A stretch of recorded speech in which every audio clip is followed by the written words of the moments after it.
Okey. Soft rock by Joker Fishing.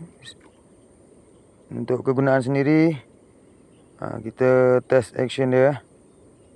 Kegunaan sendiri, test action dia. Okey. Mata kail dia, double hook dia saya buat jongkit sikit. Jadi kalau dimakan, potensi untuk kena tu tinggi lah. Okey. Okey. Ni saya buat untuk guna sendiri. Blade pakai daripada Indonesia. Blade Plantong nama dia. Okey, test.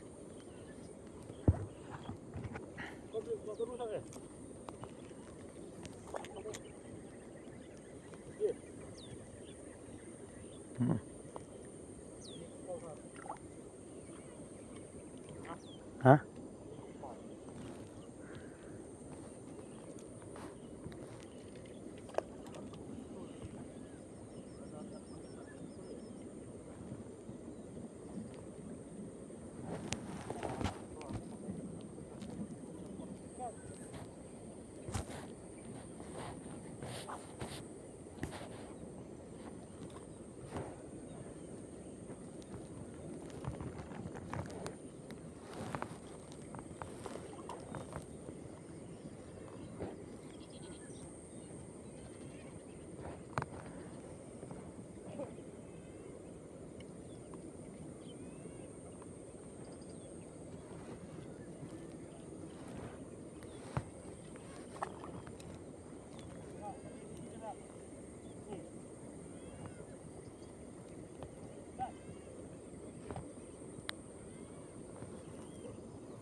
Apa bang?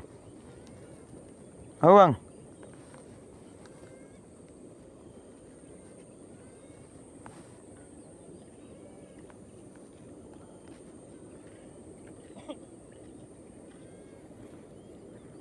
Untuk weight dia, berat dia, saya buat berat sikit. Saya buat dalam 20 gram. 18 gram. So saya main sinking, tenggelam. Okey.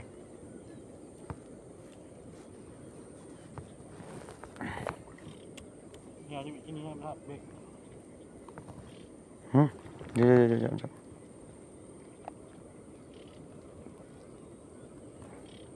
Jang, kau tak tolong Jang?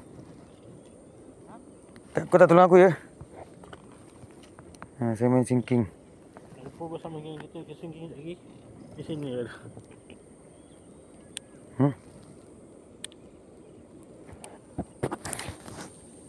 Okey ya. Blue Soft Rock by Joker Fishing. Okey. Lama banget nak main casting ni. Blue Soft Rock by Joker Fishing. Mantap.